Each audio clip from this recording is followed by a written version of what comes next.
PR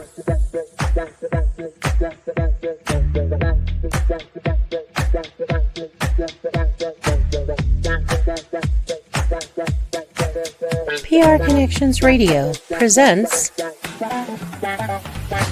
This episode of the PR Connections podcast is brought to you by Classy Communications PR and Advertising. Classy Communications provides public relations and marketing solutions for businesses, professionals, and nonprofit organizations. They can deliver the true meaning of your business with press releases, social media marketing, web development, email marketing, book publishing, and much more. Wherever your potential clients are, they can help you connect with them. Visit classycommunications.net to learn more about their suite of services that can help your business stand out from the rest. Classy Communications is your solution for business success.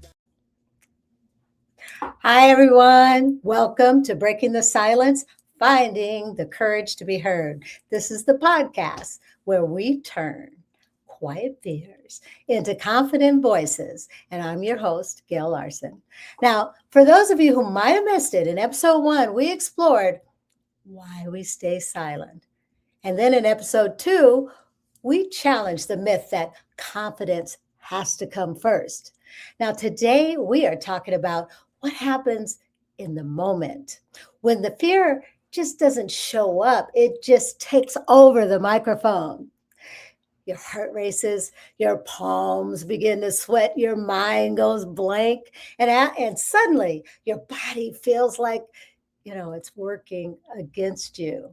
So this episode, when fear takes the microphone, in today's conversation, we're going to just understand what happens to our bodies. So fear no longer feels like failure. So today, as you can see, we have Bailey Romatoski, and she is the co-founder of Joy Lee, which we explored actually with our first episode with Cheryl Lynn. But most recently, Bailey has embarked upon an exciting new endeavor known as Our Place. So Bailey, please tell us a little bit more about you and about this. Thank you, Gail. It's so exciting to be here. My name's Bailey, like Gail said. I am the co-founder of Joy Lee, which is a new emotions model, and more recently, the founder of Our Place, which is a local discovery app launching in Portland, Oregon in about 30 days, March 13th. So really looking forward to that. And its goal is to reduce the reliance on social media algorithms and sponsored results and get people back out into the community and discovering their local businesses. That's fantastic. And, I'm a part of, a community partner as far as Joy Lee is concerned. And it's just been a phenomenal experience. Number one, getting to know you, Bailey, as well as Cheryl and your mom, and just all of the wonderful people as a part of that. And part of that experience, we experience all these different emotions, and fear being one of them. So, how does fear in your experience affect your body? So I'll maybe speak about this from like the Joy Lee perspective for a moment, because we really put some thought into the way that we evaluate emotions. So the historic way was to look at them negative and positive, or good versus bad. And when we ask a question, how are you? We typically answer with something like fine or good or not so good. So we all kind of follow that good to bad feeling. But when we were looking at it, we're like, every kind of emotion has a different version of it. Like anger can feel bad or it can feel good, or loneliness can feel bad or if it can feel good. Same thing with like excitement, that can feel bad and maybe like anxious, or it can feel good. And so instead of evaluating emotions on whether or not they feel bad or good, we decided to evaluate emotions on how safe are they, how present are they, and how much joy are you feeling. And we did that because the way that your body approaches presence and being able to be connected to your own thoughts and your own experience is with those three things in order. So safety first, then presence, and then joy. And so our body knows if we're safe or not before we are starting to be able to process that, because we redirect energy to things like eyesight. If there's something like threatening in our, the audience, for example, if we're on stage. And so, yeah, fear is the first thing that our body considers when we're thinking about, needing to show up in the world and how we're redirecting all of that energy. So, Exactly. And mhm, in our previous conversations, and just to get a little bit personal for a minute, we talk about feeling safe and and safe from that fear. mhm, We often hide our feelings before we speak. And so earlier on, you had shared with me what it's like to question your own voice after mhm, misdiagnosis or being mhm. misunderstood. So, what happens when fear isn't just about speaking, but about trusting your own perception? Yeah, it's a really good question. I spent years in therapy, and I had experienced some trauma when I was younger, and I was misdiagnosed as bipolar. And I think it's because I didn't have the right words to talk about what it was I was experiencing and how that was supposed to change. And so, yeah, I was misdiagnosed bipolar, and the first thing that I learned was to not trust myself.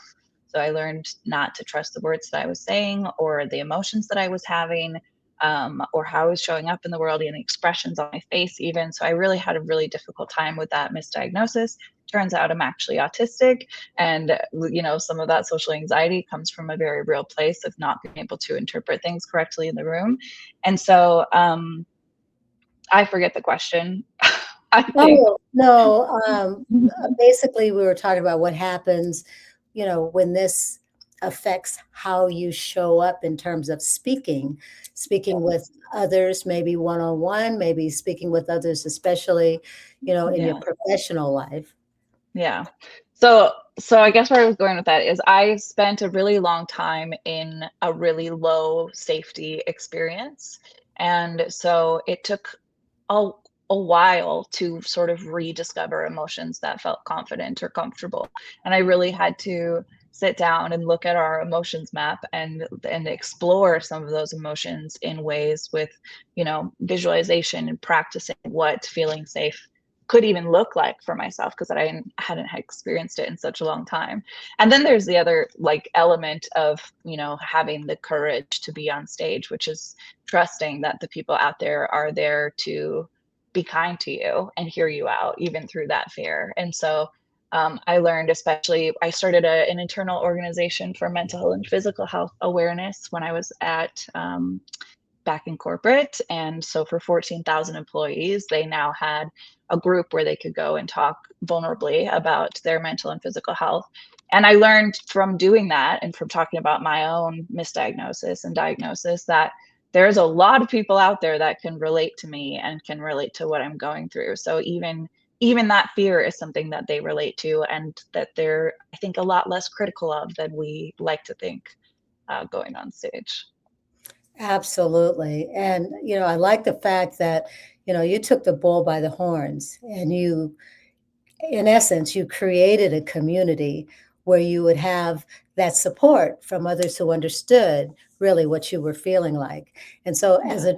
a neurodivergent person, just trying to navigate through this environment, um, can you conceivably give us some examples, maybe in you know, your previous corporate experiences, where people initially you felt they weren't necessarily taking you seriously, and Mhm. maybe how that changed or how you affected their perception of you? Yeah.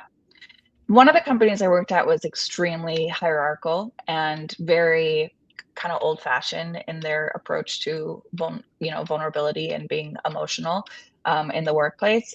And I was also pretty young when I started working there. So I was, I had all of the odds stacked against me kind of in such an environment. And so there have been like so many examples of um I don't know. I'm a smart lady and a person that's very focused on data and on automation. And when you've got leaders who are not as in the weeds, they're not seeing a lot of the same picture or the reasons or the problems behind some of the processes that aren't working. And so it really requires the young inexperienced people to communicate what's going on so that the leaders are able to make decisions. And they don't appreciate that as much as you think that they might. So I think that what I learned about speaking up and having the courage to say what's on my mind and make the changes that I want to be made is presentation. Like I don't necessarily have to have the most confidence or stability in my voice, but to make a message that's clear enough for someone to understand why I might be bringing it to the table in the first place. And then what we learn in corporate kind of nonstop is don't speak up unless you have a solution to present as well, which at the beginning I really hated because I'm like, well, I'm not always going to be the person to need to come up with a solution. But what they really meant by that was talk to your peers, talk to other leaders, like, don't not do it. Just like spend some time doing some discovery so that when you do bring it to the table, we can have a real conversation about what that looks like. So I don't know, lots of fear in the in the corporate workplace, but ultimately you gotta speak up to get the practice that you need to be somebody that they listen to. Absolutely. And you really have to take your own experience and knowledge seriously and not be Mhm. intimidated by those that maybe you consider at the time to have more experience. It Right. brings back to me my experience when I left the classroom and entered Mhm. into the corporate world of publishing. And I remember sitting in one of the bigger national meetings, and they proposed a question to the audience. And I'm sitting there all intimidated because it's my first national meeting and all of that. And then, Mhm. something just came over me and I decided that I was going to respond. And I started out with having just come from the classroom, and almost I could hear the chairs whipping around and the faces, turning on their axis because I immediately made reference to what my experience was, and they Mhm. reacted because maybe they hadn't either never been in the classroom or either their Mhm. experiences was so far back. So if you have confidence in what you have and what you bring Mhm. to the table, then in my opinion, that helps to build that confidence when you want to speak, Yeah. in, let's say, rooms that may feel Yeah. intimidating. Yeah. The whole time you're telling that story, I was thinking of the one time at the same corporation I keep thinking of. I was sitting in a room of, we were numbered. We had levels. So I was a level 6. A supervisor was a level 5, manager 4, 3, 2. And in the room that I was in, I was the only level 6. It was otherwise 3s and a couple 2s. And so my director was sitting with me. But yeah, I was the youngest, most inexperienced person in the room. And they were all talking about needing to reduce visibility into each other's processes. So if you like think about corporate and talking about silos, like they were talking about making those silos more siloed. And I'm sitting in the room like, are you joking? Like as somebody who's like an analyst and like working every single day with coworkers from different parts of the company, like I need to know what they're doing and when they're doing it so that I can do my job better as well. And I was sitting dumbfounded for like the whole time that they were talking. And then while everybody else is kind of like casually contributing to the conversation, they're meant to be there, they're meant to be part of that conversation. I stood up and like put my hands on the table and I was like, I know you guys don't know me, but like absolutely not. Like we cannot go backwards in this. And it shut the conversation down. And I think that they were just stunned by the courage, to be able to be somebody that's totally ignored normally and speak up, but also like recognized the importance of that comment because it took so much courage to speak up as well. So I think that they really respected, the that I had the awareness to speak up. So yeah, that was crazy, but kind of a lot of fun too. Yeah, those moments can be intense because you just Mhm. never know how you're going to be Mhm. perceived. But Yeah. fortunately, it was the right direction to go because it definitely Mm. made a difference. That's for Yeah. sure. So you've said in the past that you tend to prepare heavily before Mhm. speaking, but sometimes over preparation can maybe slow you down. So Yeah. in your opinion, how do you balance planning with just trusting yourself in the moment? Yeah, so my problem is that I'm a really logical thinker. I'm very like, detail oriented. And so if I give a lot of trainings and I give a lot of presentations that are educational and like more in the weeds, and I have no training like you might as what being a teacher looks like. So when I go up there, I want to give every single detail so that they can consume as much as possible. But that's not always the right way. And so when I think about balance, I think about you're just on stage having a conversation with a bunch of people. They don't want to be overwhelmed by what they have to hear, or what you have to share with them. But at the same time, they do care and they are listening. So I think that my approach to balance these days is, especially when I'm giving like a training or something like this, is to really keep my slide count down and keep the words on the page down and just kind of go with the vibe of what the room is feeling. And is it time to go to the next slide, or do we want to spend some more time on the slide and kind of talk through it a little bit more? But yeah, over preparedness can certainly be an issue. If I like write a whole speech too, I tend to read it instead of, maybe looking at some bullet points and having a little bit more of a natural tone as well. Yep, that makes all the difference in the world.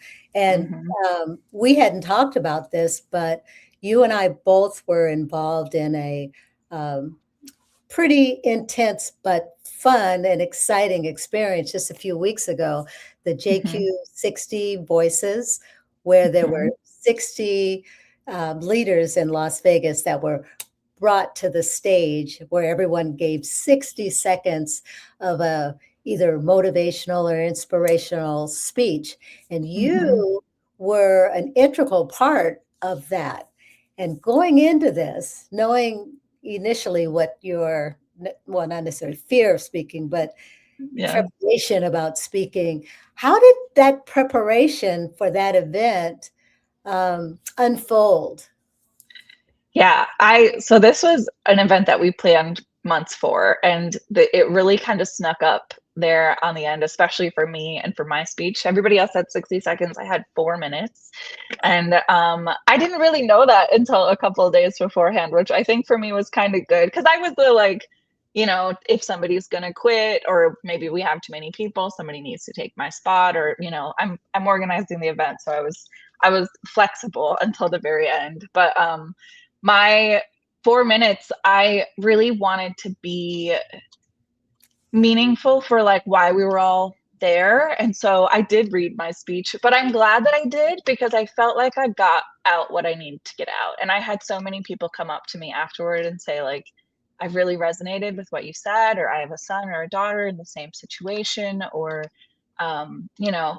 it's really important to me that joy doesn't come across as toxically positive, because the focus on joy is so central to the mission, but I really wanted people to understand that joy is not what everybody kind of imagines it is, and laughter and smiles, but it's the authenticity and like purpose behind what you're saying. So when I was planning for that, I really like had the few things that I wanted to say and then wrapped them into a story. And I'm not, I wish that I had it memorized and had the time to like do that better, but I think it went really well. And I looked at the recording. I think it's fine. So I'm happy with it. I'm glad I got up there.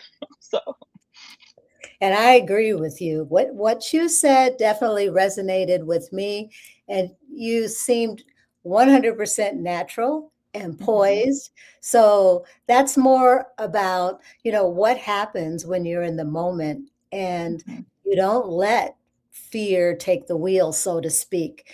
And mhm, I reflect back on, my preparation for that, 60 seconds of brilliance, which we don't want to be perfect, but I yeah, practice and practice and practice.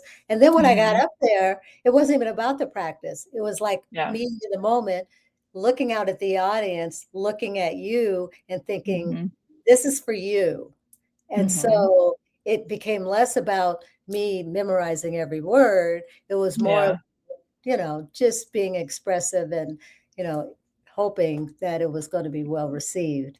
So, I think I you and me, and it's kind of what we've been talking about a lot on this call so far, is that knowing what your message is and being confident about it is the important piece. Because I too, like, I wrote mine down and I read from it, but I was so confident about it because I had prepared it, and yeah, getting on stage, it was like I wasn't shaking reading my sheet of paper, I was reading it in a way that I, knew that was going to resonate with people. And yeah, it could have been cuter and more like shoulders tall or whatever, but I think it was good enough. And yours was great. Everybody did so good. I was the timer, so I timed down for the last 5 seconds, as you know, and it was really amazing to see everybody kind of reach their 60-second moment. And in some folks, you could see like their own personal judgment of how they did, and in other folks, they were like, "Oh, we did it! We just made it to the finish line." So everybody's a little different, but still, everybody got up there, and it was amazing to hear all of the stories. And I don't think that like confidence or tone like changed my perception of those stories. Like I heard the message behind each and every single one of them, and they were all so cool. So Has there ever been a time where you've been asked to speak extemporaneously and you were obviously not prepared because you didn't know that this mm, was, it was in the moment? And what happened to you in that moment? yes. Actually, I can think of a time. I got a new manager, and like brand new that week, maybe that day, and we had a presentation in front of like 15 engineering directors that you can never get in the same room, like huge important meeting. I didn't know I was going. I didn't even know the meeting was happening. My director was supposed to bring my manager. My manager was new and had no idea what was going on. So they were like, "Come on, Bailey." I'd never seen the slides. I'd never seen anything. And so they pulled me in the room, and there's all these people that I'm, intimidated by. And they told me not to talk. Like they're like, "Bailey, don't talk. Like you're not allowed to talk in this." And I'm like, "Okay, I don't know why I'm here then, but okay." And so I'm sitting and I'm starting to watch them go through the slides, and they don't know what's going on or how to present, and they don't know anything about the process, very obviously. And so the engineering directors start asking questions that they can't answer.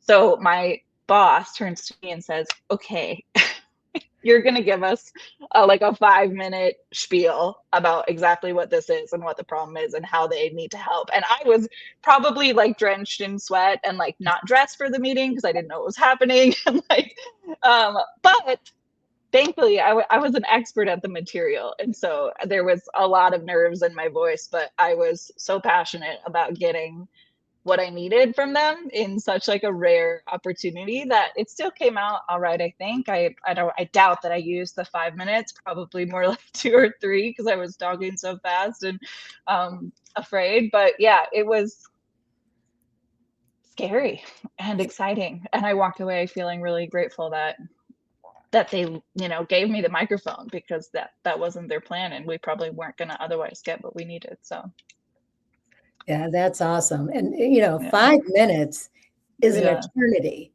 when asked to, speak just off the cuff. Because a lot of Hmm. times, like I'm part of Toastmasters, and our prepared speeches are 5 to 7 minutes. And Mm, that is truly intimidating. And so to be mhm. able to speak 5 minutes just off the cuff without rambling on about something and then getting to the point where, what was the question? Is always very intimidating, of course. Yeah. So, and then just in thinking about that, because Mhm. you took the mic and you said yourself just now, I was very grateful for that Mhm. opportunity to do this. So, Mhm. on a day-to-day basis, can you think about or just relay to us, what does recovering that trust in your voice look like? Mm. I mean, I have to point to the chair of joy. It's too good of an exercise to not go back to. You really don't need, I think, a different exercise. But sit, breathe, think of a moment of joy and feel it in your body. And I don't think that I had it back then in the example that I gave, but um, certainly now when I'm feeling uneasy or disconnected from myself, or like I have that flutter in my voice, that's coming from, fear, which means we have less access to presence and less access to joy. I think just, taking some deep breaths and reconnecting with your body. And for me, like doing a speech like that and like being grateful for an opportunity like that, but then coming out of it and being kind to yourself about it, right? Like if I could come out of it and then criticize every single thing that I did and never get back out there again, but instead, like there's some good and some of it wasn't perfect, but like focusing on, what went well and did they get the message at the end of the day? And if yes, like that was the whole point of it. So it's okay. And so, yeah, being kind to yourself and and breathing afterwards so that the next time you do it, you're just a little bit more confident than you were before. Absolutely. And, for those of you out there that are listening, that is really sage advice because you just never know when all of a sudden that fear is going to take over. Mhm. And, your heart, just like I said in the beginning, starts to pound, or, you get so nervous and you can't figure out the words that you need to say. But then to Mhm. have a consistent way, like sit, breathe, think, and feel, that you can call upon Mhm. really does make a difference, because that gives you the confidence in yourself to be in control of the situation. I Yeah. mean, I can't tell you how many times, like during like these recordings, that I know what I want to say, but then all of a sudden things are freezing up, and then I am thinking, you know, breathe. Mhm. Think about, how you want to feel, and, just all of that just kind of Yeah. brings clarity, and then you can move on. So, yes, if you're thinking about overcoming these fears, find some consistent way, whether it's just to sit, breathe, think, and feel. What you do, Mhm. bring that confidence back, just like you've done, Bailey, and you've advised all of us out there to find that method.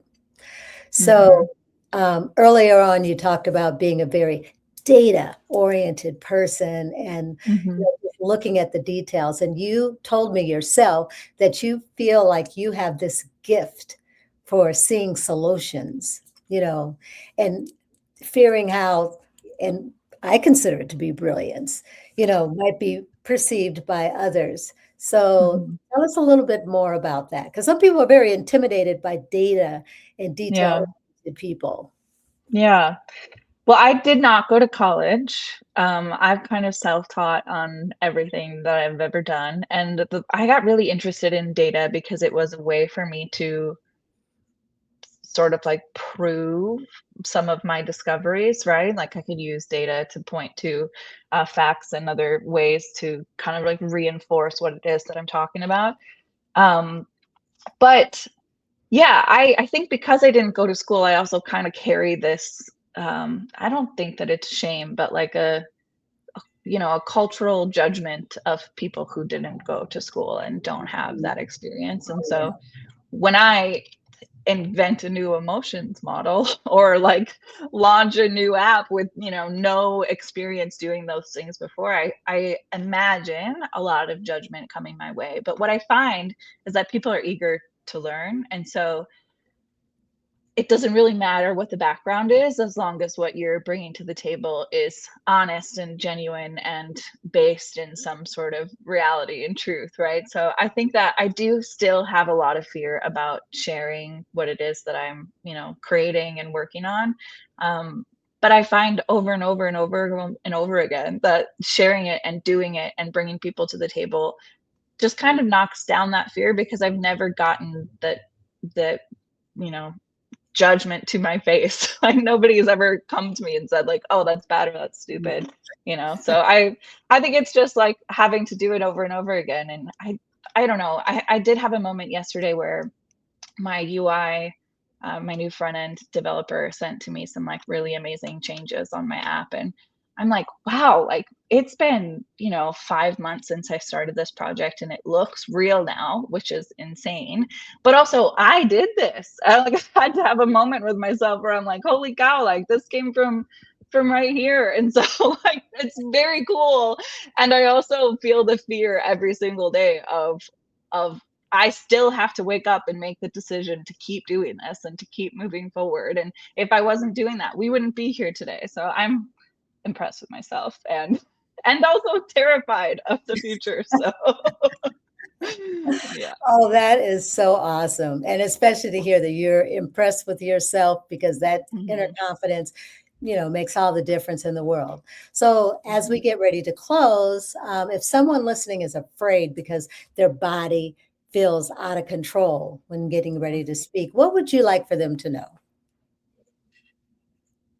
It's okay. Fear is like totally a normal part of the human experience, and it's going to be the first thing that you feel every time you do something new, and you just got to do it anyway. That's profound. So thank you. Thank you so much, Bailey, for being on our show today and just helping everyone to understand that fear instead of fighting it. And to our listeners, fear may grab the microphone, but it doesn't have to rewrite your story. So thanks everyone for listening. Thanks, Bailey, for being on our show, Breaking the Science. Thank you for having Breaking me. the Silence. And we'll see you all next time. Bye-bye. PR Connections Radio thanks you for watching this podcast. Check out more episodes of this show and our others at prconnectionsradio.com.